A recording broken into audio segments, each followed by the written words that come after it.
Good morning, Central Texas. Welcome to Kids Community Connections. I'm Phyllis Jones, your host for this morning. You know, every now and then, you know, we think we know most of what's going on in our community, and a lot of us think that we're on top of what's going on in our community.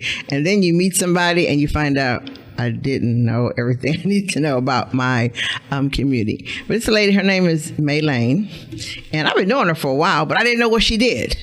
I didn't know. I just knew her from one of the party affiliates. I knew her from there, but I never knew what she did until one day we were talking and she let me know what she did. I was like, wow, you need to come on the show and we need to learn about what you do. And I said, because there's a whole bunch of people who fit.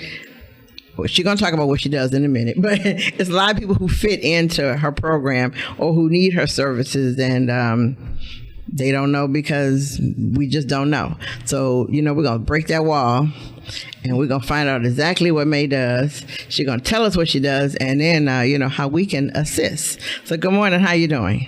I'm doing great. I am truly blessed. Good. Okay. What's the name of the organization you have? My organization name is FREEZE.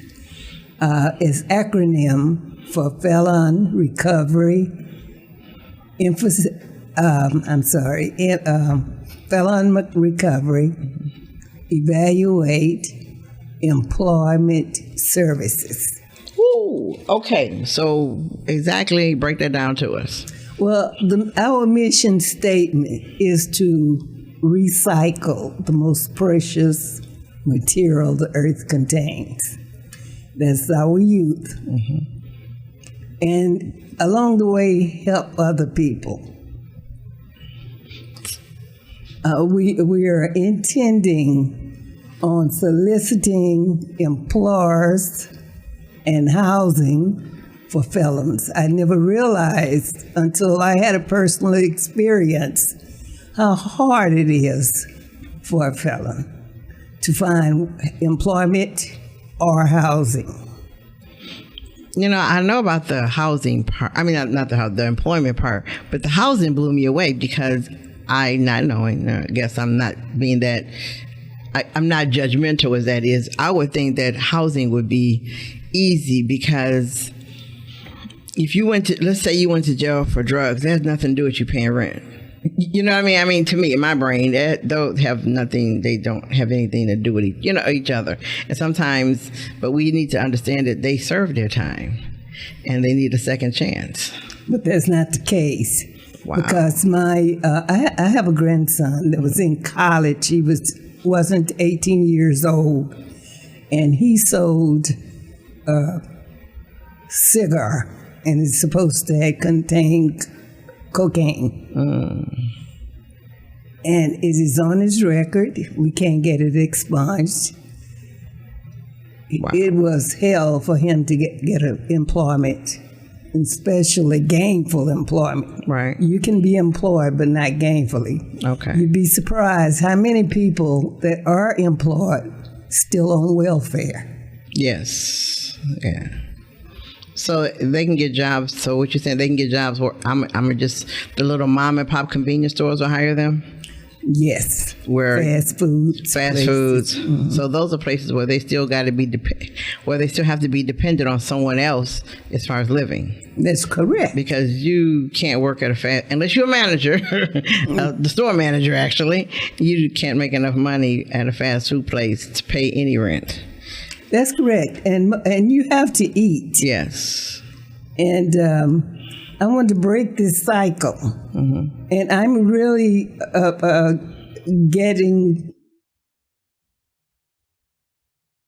I'm really trying to get to know the people. Right. And I'm trying to categorize them. My intentions are to reach nonviolent felons. Okay. But if there is something we can help with a violent felon, we'll do this. That's the recycling start when they go to prison or get in the penal system. they can't get out. But when they come out, they can't get employment. Right. So a person's going to do something. That's true. That's true. So when a person goes to prison and they're in there 30 days or more, they burn all your personal belongings, number one. So when you walk out that door, you have really no identity. Nothing. I mean, because if they burn all everything you've had, females, your purse is burned because if you don't have any family members to send it home to, or friends or husband, whatever, if you don't have anybody to send it home to within 30 days, so man, your wallet's gone. So when you walk out of there, you really have no identity because you can't prove who you actually are. That's correct. So you're, I don't want to say it, but you're a nobody until you prove that you're a somebody. And if you get stopped by the police, you're going back to jail because the state of Texas have a law that you over 18, you have to have identification. So, wow. but what made it's like me a catch-22 there. You are. But what made me really get interested in this situation, I was thinking, my grandson had all the support. Mm-hmm. The family, his mother, myself. And if he's having such a hard time, can you imagine what a person with no support would have? Yeah. That actually will make you do something to go back in.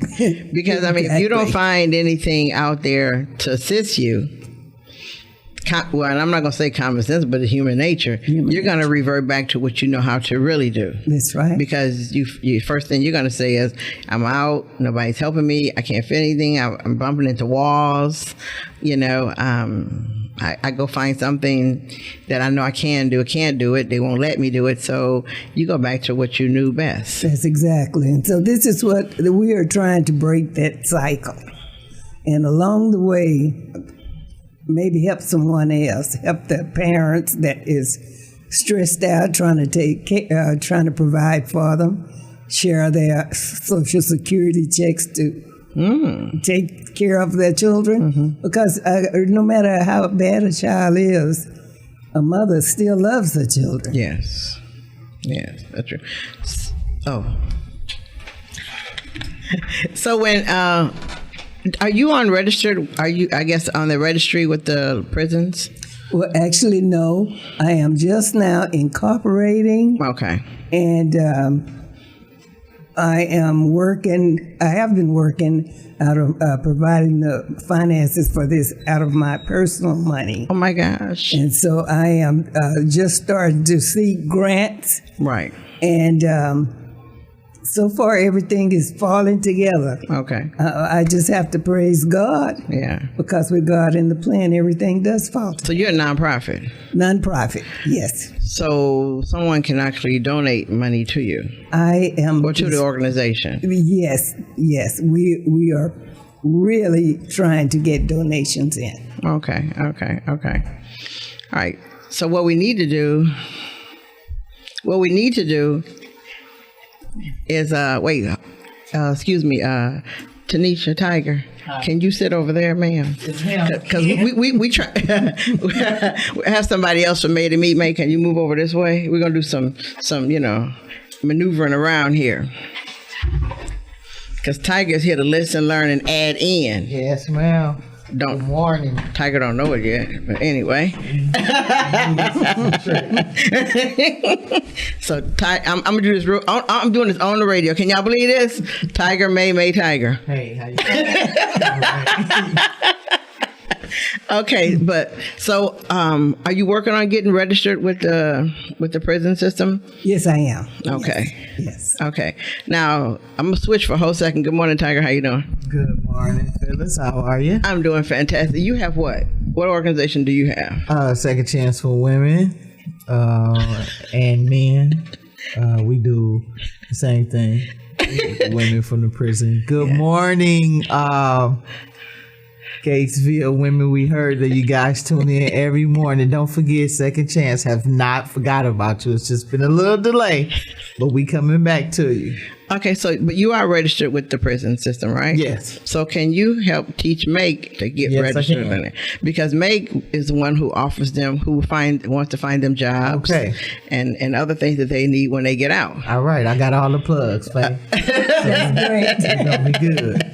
Because Right. the one thing we don't do is we don't bring people together that we know that they need to match. Right. You know, because what you're doing is terrific. Getting Right. them a job, finding a place to stay. Right. Well, Tiger got the place to stay. Right. You know, so if you get the job, and do you also help get the paperwork back, their ID? I do. Yes, I do. Because when they dropped them off at the bus station, they have what? Nothing but whatever they wore when they get out. Well, we can. I can help provide clothing, Oh, All right. food, okay. and transportation. Okay. All right. And what's the name of your organization? Freeze. FREES. I like that. I like that. Freeze. Okay. Okay. Now, when they get out, they drop them off downtown in Killeen anyway at the bus station. Is your drop off. So we need to connect you with the prisons so that they know to call you or something to let you know that they come in to the area. I have volunteers with cars that would pick them up. Okay. All right. Okay. Because, you know, we need to make sure that that everything is transported correctly. There's no drop. You know, because when there's a drop, that negative thing comes in your head. Right. That is quite, You know, that's quite- that one little drop. Right. But Tiger, Yes. you did a little time, correct? Yes, ma'am. Okay. So when you got out, was there help or a drop? It was a drop. It wasn't too much of anything. I had to be. It's all about being yourself. You got to do what you got to do. Stay focused. Stay aware of where you at and where you at. You know, to get off parole, you can't be around certain places. So they know all of this. You know, it's hard, but it's a walk. It's a test. You know, God give you that test, and once you walk with Him, it's a wrap. You know, you get to where you want to be, where I am today. Okay. You know. Okay. So, May, what else do you? Oh, go ahead. Go ahead. I wanted to say also, some people can do this. Right. Some can't. Yeah. Because there you develop that prison mentality. You're told what to do, when to do, and where to do. So that is programming you. And some people can switch it off and on, some Right. can't. Right.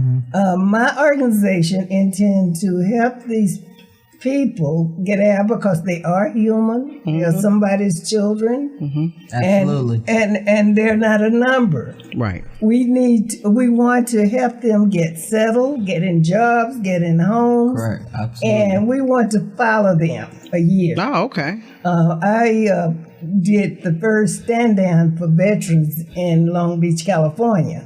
Oh, wow. And we want to make sure they get the necessary medical when they get out. Right. And just want to be there for them. Because God is love and love is God. So you just said something. You did a stand down for veterans. Why can you do a stand down for felons? And we can do that. Just We do a can do stand down that. where we provide I'm saying we. Wow, here I am. Right. Absolutely. Well, you know, have the event, but people come in and with clothes. First of all, you get people to donate clothes. You have somebody who does teach them where they can go for medical help and employment, and have where they can freely walk in. But you know, they're walking into all the tables, but all the tables are things only for them. Right. Yes, we can do this. We can put this together because I don't mind walking in there and anybody to help me do something. Yeah. I have no shame in my game. Absolutely. Well, I know all the terms, so we're going to be all right. You know, I had to shut it down, Second Chance, for a minute because I have a book out. So I've been doing a lot of things, movies and books. So I'm back to Second Chance, and I had to stop because we had started dealing with men. And the men came and absolutely turned it upside down. We had to shut it down all the way to get them away, you know. So it was absolutely horrible. So, okay, boy. And sometimes that can happen too. But do you have counselors that they can go to? Yes. Okay. Because I am a certified counselor. Oh, that's good. I retired from social work after 40 years. Okay, all right. Yeah, you can tell she got that authority. You know, I was going to ask was she a guard at the prison or something, you know. Because, you know, when, like I said, first of all, when you get out, you're nobody because you don't have anything to prove that you are anybody. Because you can't whip out your wallet or your purse, or you can't whip out nothing because you don't have no ID to bring out. Actually, it's a flaw in our system also. Okay. You have people coming out of high prestigious school Right. that cannot communicate, and that is the first thing you do. You communicate with the person on their level Yes. of understanding, Yes. not on yours. Yes. And if you haven't lived the life, you can't know what it's about. Exactly. You know, and sometimes I'll say living life, but also, okay, I'll say me, I know my community real well, and I can talk to anybody that I need to talk to. I don't care where they are. I can talk to you. And I'm not going to drop down to you, but I can talk to you. Right. You know, I can talk to you no matter where we are. Now, sometimes someone might use those little acronyms, and I'm like, excuse me, but tell me what that means. And I got it after that. I'm a good one for acronyms. I've been military. I was military brat. I married military. So acronyms was part of my... So you be like, man, but you know, something does need to be done. Yeah. And I'm gonna climb up the ladder and say a lot of times things aren't done because, you know, we forget those people called Texas legislators in our Texas Senate. Mm-hmm. We forget that they out there in Texas and Austin, they have the committees. They rule where the money goes. But, you know, sometimes we do everything we can locally. We work hard locally. Right. Yeah. We do it, but we don't contact them. Absolutely. But now I'm going to go back because just in case anyone turned in and trying to figure out what we're talking about, right. This is Kids Community Connections, 103.1 Kids FM. We're talking to May Lane, and she has a program called Freeze. And then I invited Tiger on there because Tiger has Second Chance. And these two don't know each other. They have no clue. Right. Now they're going to work together for a common goal of our felons. And, you know, we do need to remember to step out there and support because I'll say we, and because I'm including all of us. Right.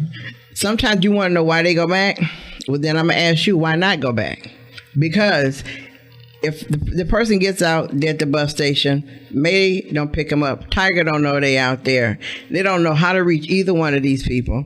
So you know what? They become part of the homeless, and they got a cart. And absolutely, so we have a problem with that. See, and then after the cart, I'm tired of pushing the cart, but I know how to make some money. Well, that goes back to the parole because parole wasn't really. They were working with us, right? But then again, they wasn't because I called them and told them that, hey, we had a problem. We had to shut down for a moment, you know, and they were still sending the women, you know, and it was horrible, really. And it was like they had nowhere to go and they down there, you know what I'm saying? And it's like they calling my phone and I'm like, wow, this is crazy. So we had to provide them to show them somewhere to go. So I want them to know that we are back on force trying to get them back out, you know. Right. And I've reached out to a lot of the women that I talked to personally and written to back and forth because I know what it's about of being in there. You got to have somebody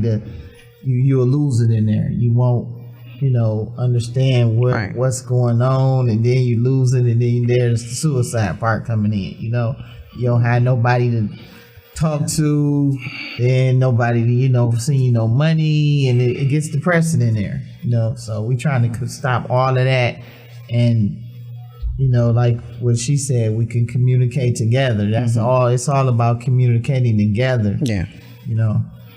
Yeah, and I'm affiliated with the organization called IAD. It's a program that counsel people who are alcoholics or drug users. Okay. And we offer counseling there also. As a matter of fact, I am a counselor there. Okay. Where are you located? We're located at 1109 Dogwood Street in Killeen. Okay. And I like to give the telephone number out. You can give it out. You can give out. You can give out anything that help anybody. Right.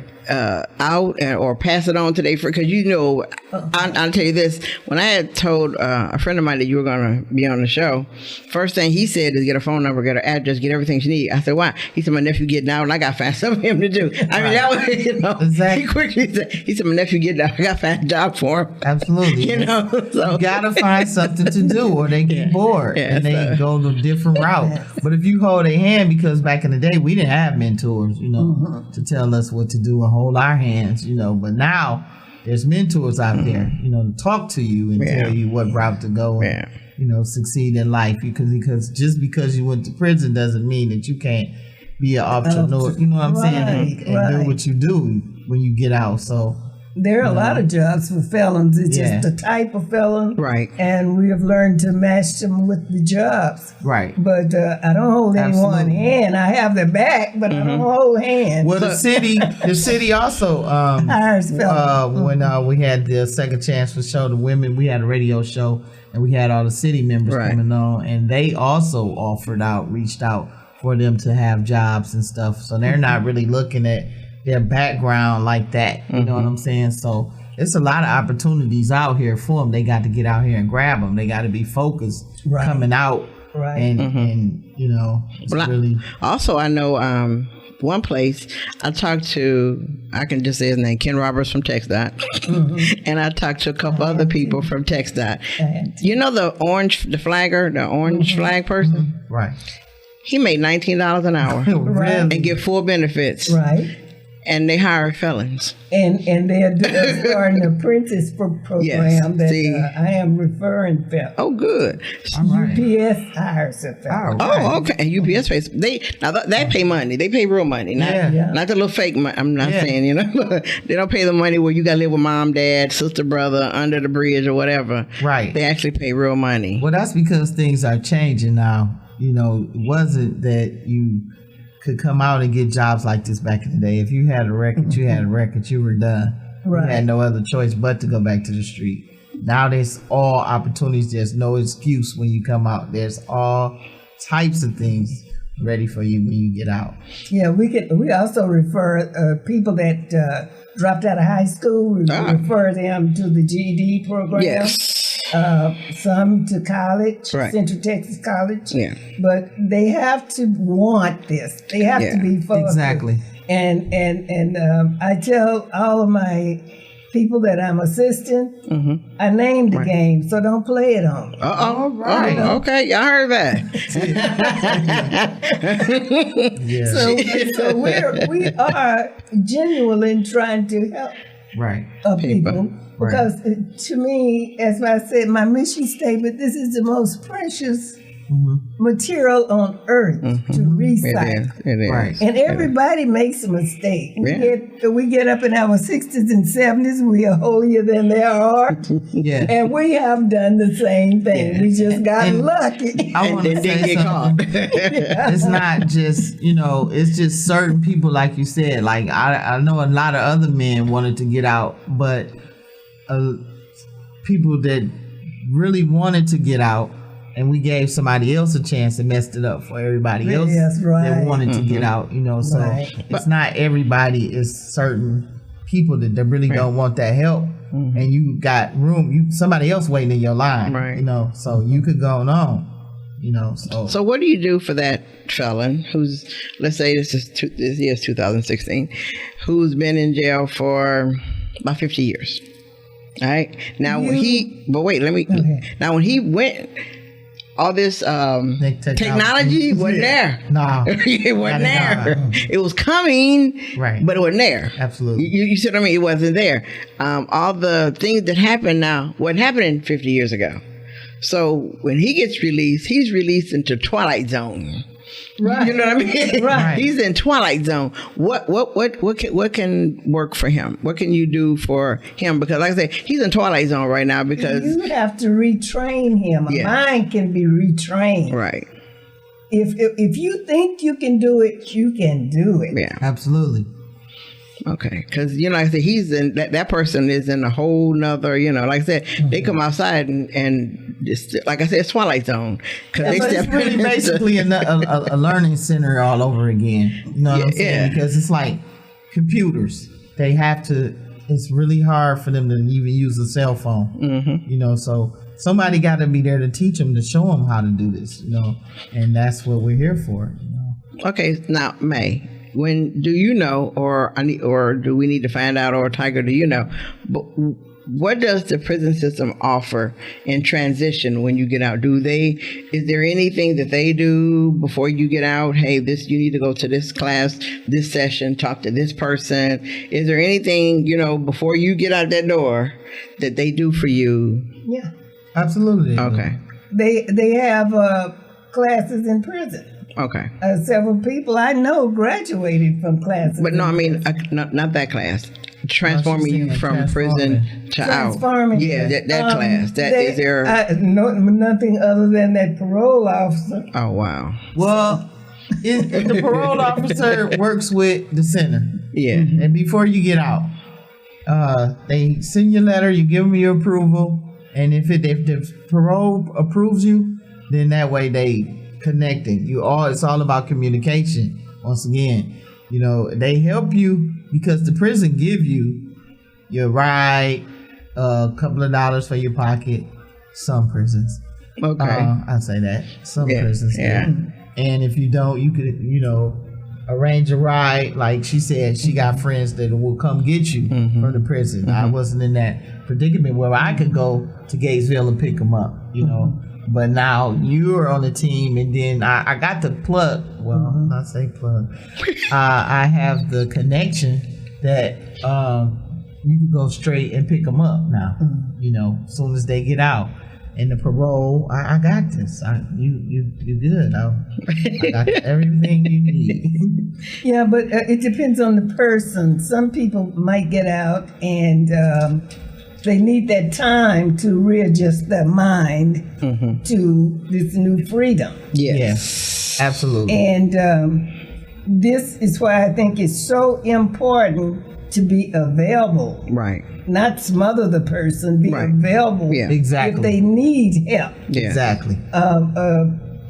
In prison, you're told, go sit there, go do this, go do that. Right. Absolutely. Now, they have to get rid of that mentality because there's not going to be anyone there to tell them that. Right. So let them come to you a bit. Meet them halfway. Right. And then just like I say, I would hate for one of my children or grandchildren, and I have zillions of them, to go to prison, come out, and no one be their father. Yes, that's a nightmare. And the young ladies, they have to start thinking that I'm for me, not anyone else. Right. And they have to start thinking that I am going to overcome this. Right. Absolutely. Yeah. And it's people that's willing to help, but they don't know how. And this is what I tell everyone. I'm here. Right. If you need me, call me. I've come downtown and picked people up from the bus station at night because they're homeless. Right. Yeah. Yeah. God has blessed me to be here today. So I want to be a blessing to someone else. Absolutely. Giving back. I want to be their strength when they get weak. Right. Businesses, and I don't know if they know it or not. Okay, businesses who hire people still on papers, just like hiring people with special needs, they got a tax break. Yes. They get a tax break. These businesses do, because basically your tax break is really paying their salary. You're really not, because you're recouping it all. When I used to be manager of McDonald's in Maryland, my entire morning shift was special needs. In fact, my morning crew couldn't hear talk.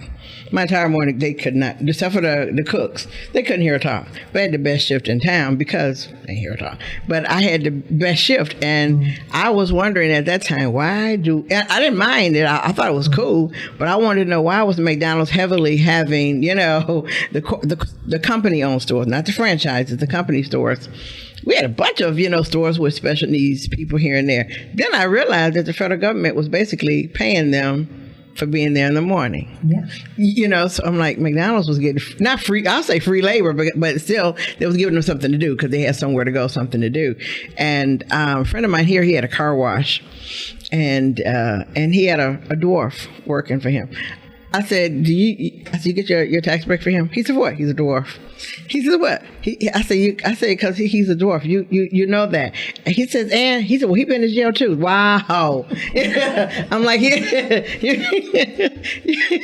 So I said, you have a lot going. And the owner of the place had been in jail. And I told him, I said, so you can really start something positive here and make it something growing and not, just use it as a normal. I said, it's a car wash, yes. I said, but you can make it a growing thing.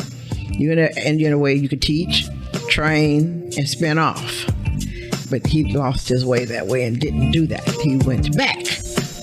But we're going to take a break and we're going to come right back.